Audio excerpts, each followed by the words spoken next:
Hello everyone, welcome to today's video lecture of object-oriented programming using Java, and the paper code is CS504A. This is Shayani Chandro, Assistant Professor of Department of Computer Science and Engineering of Guru Nanak Institute of Technology.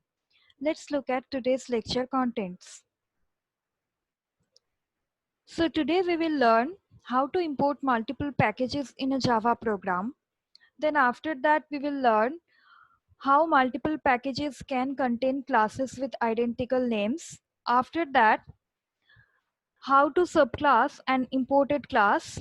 After that, how the member access specifiers work for packages. After that, we will learn how to add multiple public classes to a package. And last but not the least, we will learn how to hide classes inside a package concept. So let's move on to the first topic of our today's lecture, which is how to import multiple packages in a program. In the last lecture, we have seen that how to import one package in a Java program. In today's lecture, we will see how to import more than one packages in a Java program. So let's do an example program to show you how to do that. So this is a sample program that demonstrates how to import multiple packages in a Java program. This program I have already shown in the last class, where you have seen that a package named pkg1 has been defined, which is a user defined package. Inside this package we have defined a public class named A. Public because we want this class to be visible across all the packages, and inside this class A we have defined a method named display A, which will just print this statement. This method is also public in nature because we want this method to be accessible across all the packages from wherever we want to call it. And as I have already told in the last lecture, that as this A class is within the user defined package pkg1, so you have to save it with the name of the public class, which is A, and the extension should be .java, and you have to save it inside the pkg1 named folder. That thing I have already done. Now I am writing another program which will be there inside another package, say pkg2. Let me show you this. So this is the program that I have written, where the user defined package is pkg2. This is a different user defined package that we have created, and inside this package a public class B is there. Inside this B class we have taken a protected variable m, which has been assigned a value 10. So this protected variable can be accessible across all the packages that we will use. Across all the packages from wherever we want to call it, this protected member will be accessible. But obviously there are some restrictions while using protected keyword across all the packages. In some cases this protected member will not be accessible from other packages from where we will call it. That I will discuss later in today's lecture, when we will be discussing about the member access of a package. So as of now, for this program, this protected member will be very much accessible across this program. And this display B is a public method which will print the statement class B first. After that, it will print the value of M just. So this is the second user defined package that we have defined. Now we will be doing another Java program which will be outside this pkg1 and pkg2 package, which will not be inside any of the packages that we have created. And into that program we will import pkg1 and pkg2, both the packages. So this is the program which is not included in any of the user defined packages that we have created. And inside this program we have imported both the packages pkg1 and pkg2. From inside the pkg1 package we have imported the a class, and from inside the pkg2 class package we have imported all the classes. That's why we have used the star or asterisk sign. Now inside the pkg2 package only a single class b.java is there, b class is there. So you can also write it like this. That means you can also directly import the b class like this, but you can also do like this. So both the options are available. You can also import a single class like this using the fully qualified class name, and you can also import all the classes that are there inside the pkg2 package. So both the options I wanted to show. That's why I have given here the class name and here the sign asterisk. Otherwise, if you want to write here b, that also you can do. Or if you want to write asterisk in both the cases, that also you can do. Both will give you the same output. So inside this program, this packtest2 is the main class. This is the main method. Inside this main method, obj1 of class A and obj2 of class B have been created. These two are objects of class A and class B. Class A has been imported from package 1 and class B has been imported from package 2. Now using the obj1 object, we are calling the A class method display A, and using the object 2, we are calling the B class method display B, which will give you the outputs mentioned inside the methods. So if I compile and execute this program, you will see the outputs of the display A and display B methods. So let's compile and execute the program to show you the output. So this is how you can compile and execute the program. At first, we will compile the a.java program, which is there inside the pkg1 folder. That's why we have gone inside the pkg1 folder using this command. So here we are inside the pkg1 folder, and now we are compiling the a.java file so that a .class file can be created inside the pkg1 folder. After that, using this command, we are coming out from the pkg1 folder, and then we are going into the pkg2 folder in order to compile the b.java file. Now in this statement, we are currently in the pkg2 folder, and there we are compiling the b.java file so that a .class file can be created inside the pkg2 folder. Now using this command, we are coming out from the pkg2 folder. Now this packtest2.java file should be saved in the directory where you have created pkg1 and pkg2 subdirectories. So we have created pkg1 and pkg2 subdirectories inside the desktop directory. That's why we have saved the packtest2.java file inside the desktop directory. Now we have compiled this program and then we have executed this program, so that this should be the output. Class A is the output of display A method, and class B, and after that m equal to 10 is the output of display B method. So this is how you can import more than one packages in a Java program. I have shown you how to import two packages. You can import innumerable number of packages in your program. Now let's move on to the next topic of our today's lecture. The next topic is how multiple packages can contain classes with identical names. So say we have two user defined packages, pkg3 and pkg4. Both of them can contain classes with the same names. And when we will import both the packages in a single Java file, then we have to be cautious about that, because we will be importing both the classes of both the packages and both the classes have same names. So is it possible to do that thing? Yes, it is very much possible to have identical classes, identical names of classes within multiple packages. Now let's do an example program to show you how it becomes possible. So this is a sample program that demonstrates how multiple packages can contain names of classes as identical. This user defined package is pkg3, and inside this package we have created a public class named student. Inside this student class, the public method that we have used is display one. This method just prints this message on screen inside student class of package 3.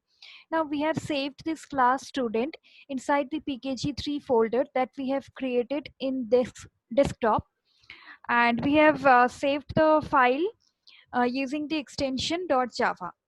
Now we will create another package, another user defined package, say pkg4, and inside that package also we will create a public class named student. Now let's do this. So here you can see that we have created a user defined package named pkg4, and inside this package also we have created a public class named student. This is perfectly alright because both the classes are there inside two different packages, so no problem is there. And inside this student class we have used a method named display2, which will just print this message inside student class of package 4 on screen. And we have created this pkg4 subdirectory inside the desktop directory, and inside this pkg4 folder or subdirectory we have saved the file using the public class name student, and the extension is .java. Now we will create a program where both the packages, or better to say both the student classes of both the packages, will be imported.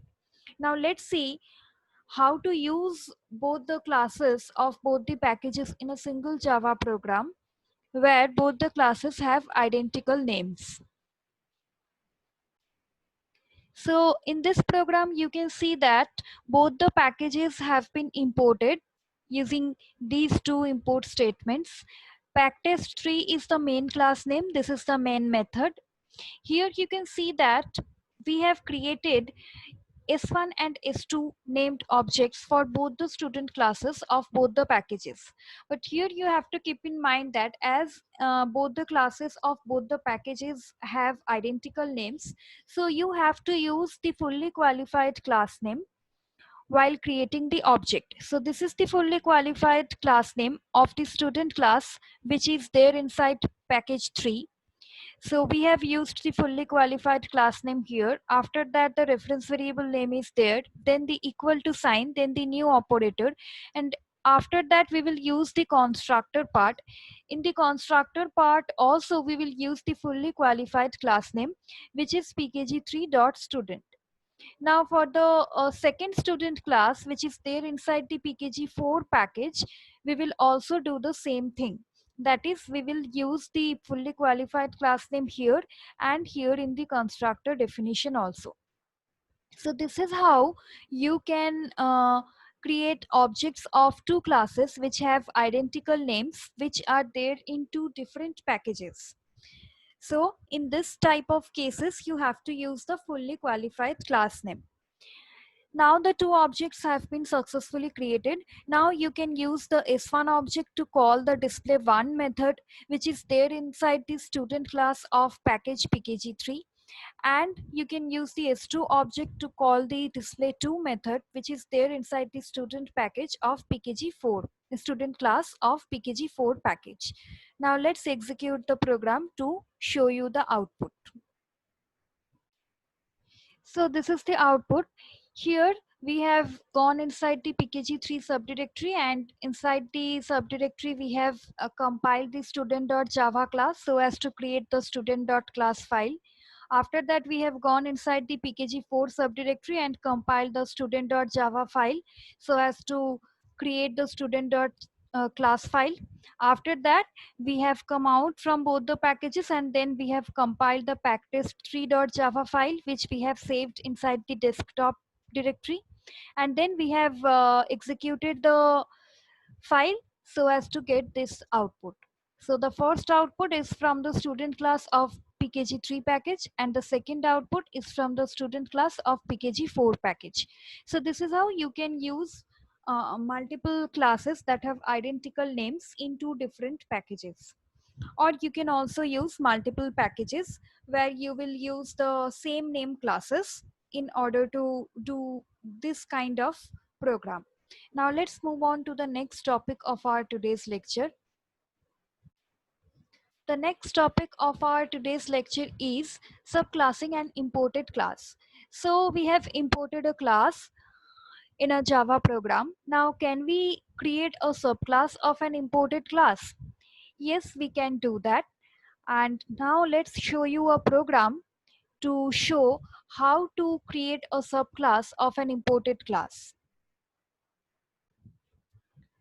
So this program we have already done, which is a public class containing these things inside the user defined package pkg2. Now in our program, we will inherit or subclass this B class. Now let's go to that program. This is the program where we have imported the B class of the pkg2 package, and this is the C class, which is the subclass of the imported class B. So this is the program which demonstrates how to subclass an imported class. Inside this subclass C, we have taken an integer variable n and we have given a value 20 into it. This is a simple method display C, which will print the values of m and n. So this thing will be printed at first. After that, the value of m will be printed. This m variable, which is a protected variable of B class, this m variable will be inherited from this imported class B, and as it is inherited, it can be easily accessible like this. And n is the variable of this C class, so it can obviously be accessed like this. This is the main class, this is the main method. Inside it, we have created the obj object of the subclass C. And using the obj object, we have called both the methods. Display B, which is the method of the imported class B, which has been inherited here in this program.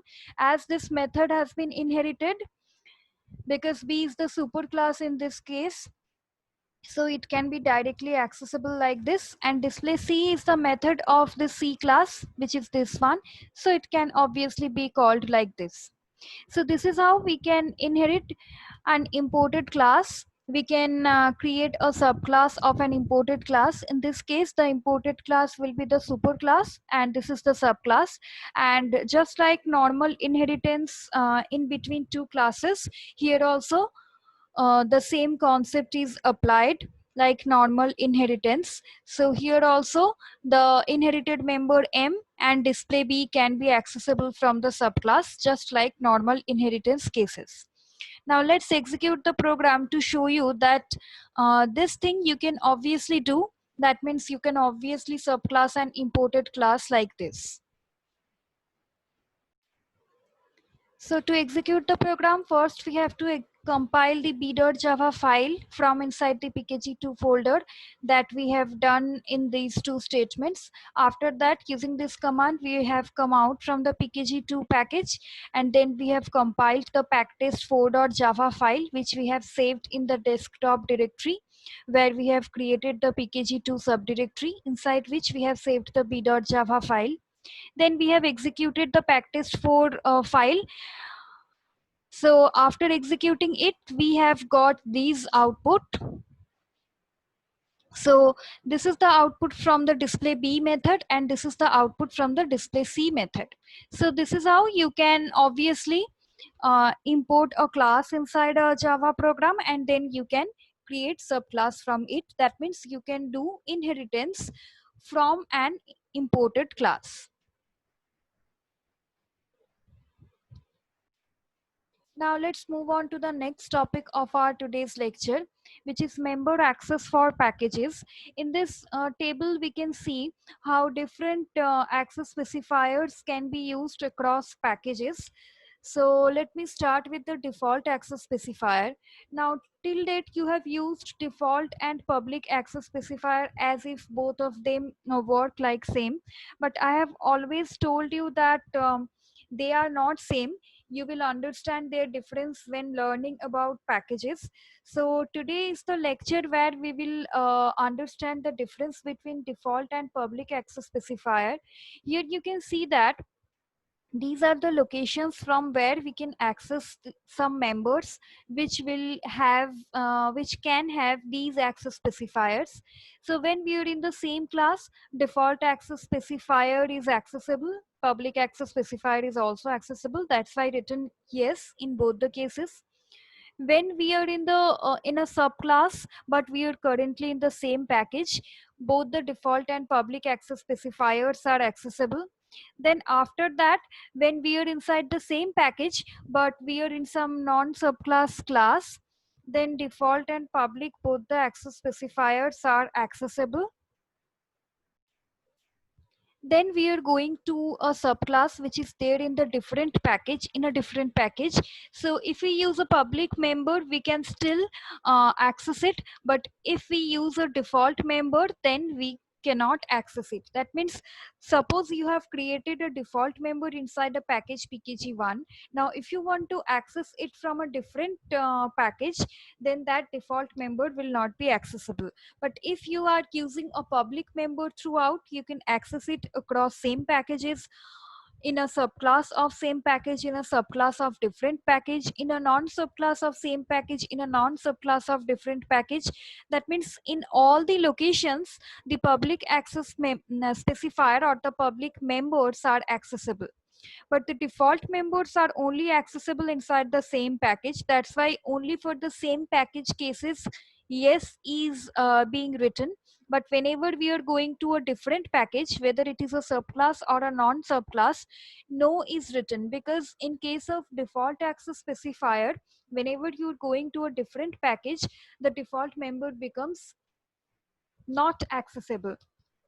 That means the difference between default and public access specifiers is that default members are accessible inside the same package.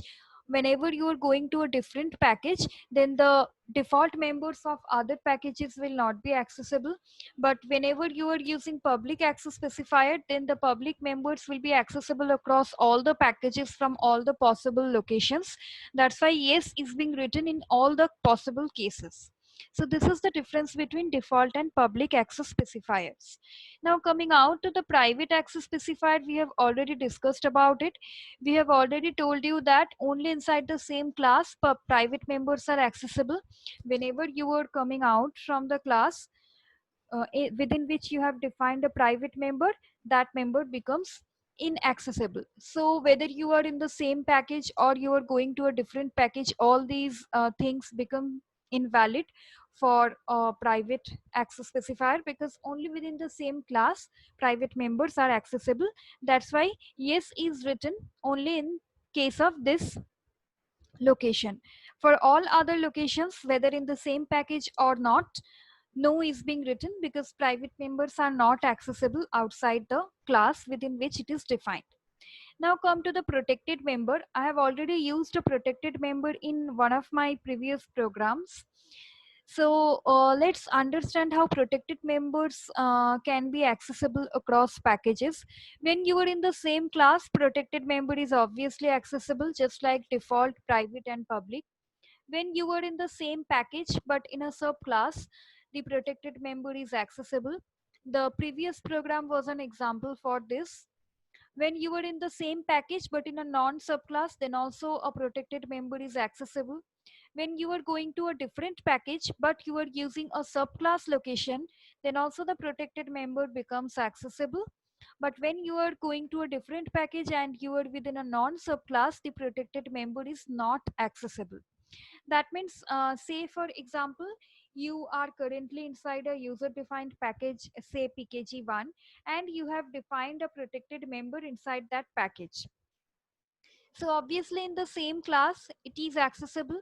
Inside the same package pkg1, if you create a subclass of that class, it is accessible. Inside the same package, if you are going to some other class which is a non subclass, that protected member becomes accessible.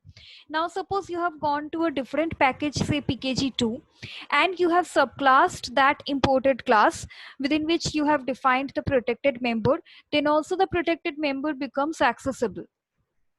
But suppose you have gone to a different package and you are using a non subclass. That means you are not inheriting that class within which you have used the protected member, but you want to access the protected member in some other classes.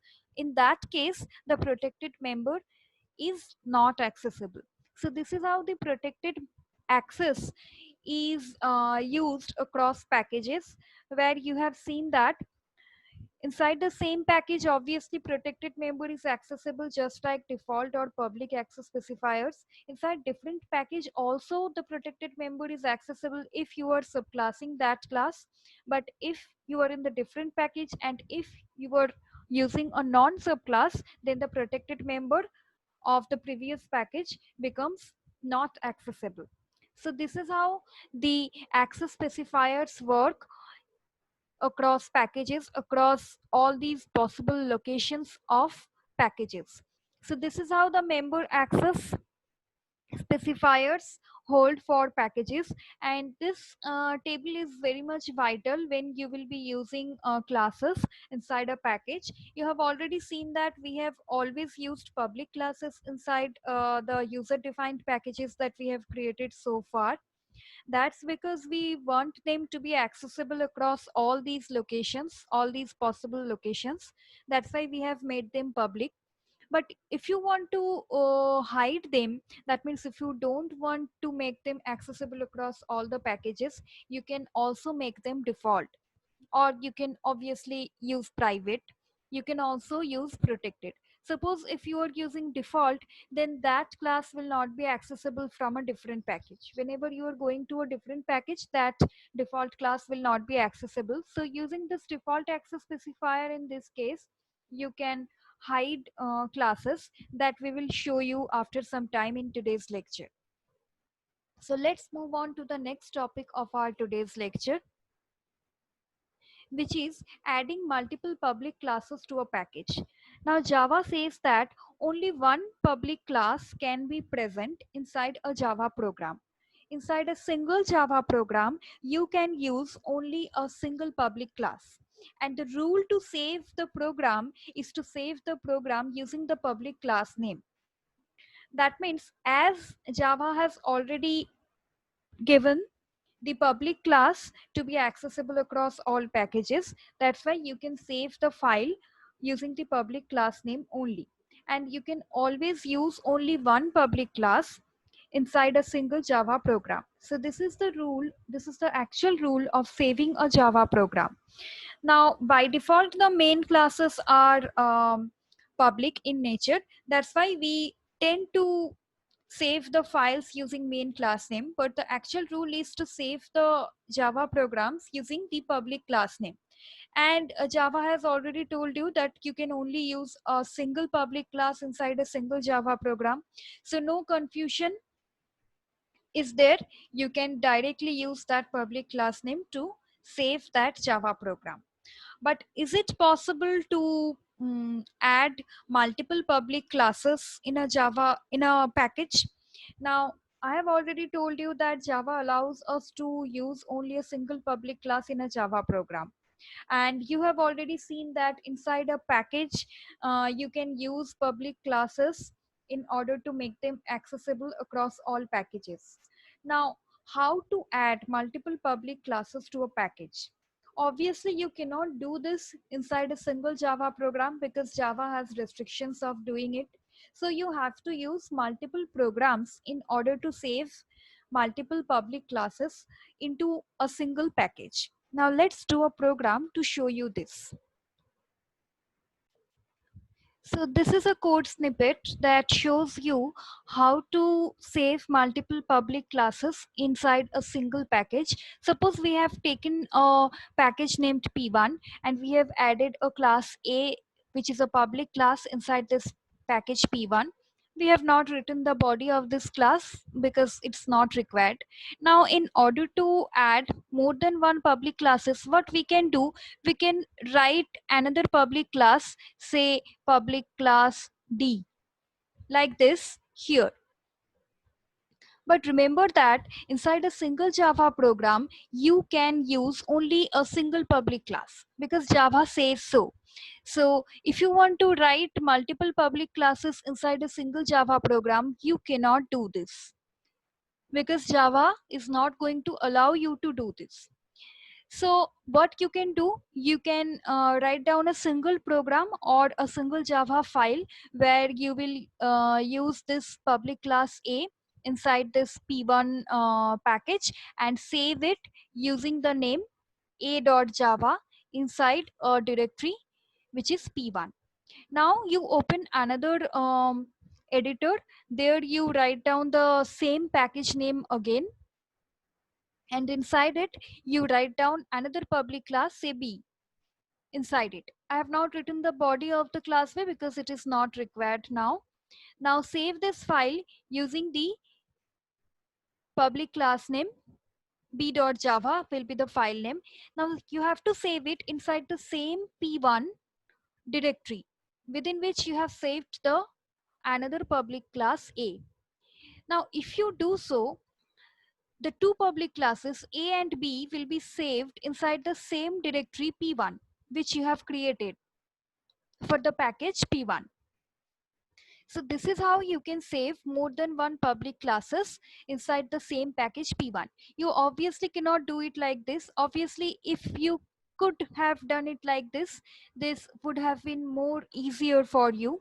But Java restricts us to do this. That's why we cannot do this inside a single program, but we can do this inside two programs. Suppose we want to add two public classes inside the same package P1, so we have to write down two programs. Now you suppose you have, if you want to add five public classes inside a single package, say P2, you have to write down five Java programs. That means 5.java files should be there inside the P2 directory. So in this program, we want to add two public classes A and B to the same package P1. That's why we have created a .java file a.java, where the A is the public class which we have saved inside the P1 directory, and another file is b.java, where B is the public class which we have saved in the same P1 directory. So this is how you can save more than one public classes inside a single package. And remember that in both the programs, you have to define the same package.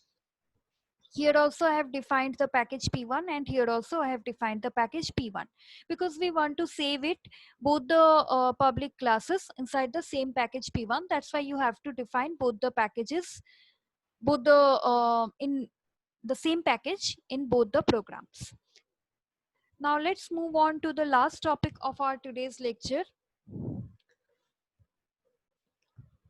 which is how to hide classes inside a Java program. Now I have already discussed this thing inside when we have discussed about member accesses that are being used across packages. Now let's show you a sample code snippet that will make you understand how to hide classes if you want to do it inside a package. Here is a code snippet that shows you how to hide classes inside a package. This is the user-defined package P1. Inside it, the public class X is there. I have not written the body of it. Now, suppose you want to hide Y class from other packages. You don't want this class Y to be accessible from other packages. So what you can do, you can just use the default access specifier. That means you don't have to use any access specifier before it. Now, if you do so, the Java compiler will treat it as a default class. Now, you already know that default members are accessible only inside the same package. If you go outside of this package, the default members become not accessible. So if you use this Y class as a default class, then this class will be accessible inside this P1 package only. Whenever you are going to some different package, say P2, this Y class becomes not accessible. But as this X class is made public, so this will be accessible obviously. Now, if you want to make this Y class accessible inside this program only, you can use the private access specifier before it, that we have already discussed in one of my previous lectures. So this is how you can hide classes inside packages. If you don't want to make one class accessible from other packages, you can use default access specifier. If you don't want to make some class accessible into a non subclass of a different package, you can make it protected. If you don't want to make a class accessible inside other classes of the same package, you can make it private like this. And if you want a class to be accessible across all the locations, across all the packages, you can make it public, obviously. So this is how you can hide classes inside a package. So this is all about package. In the next lecture, we will introduce a new concept to you, which is exception handling in Java. Thank you for listening to today's lecture. See you in the next lecture.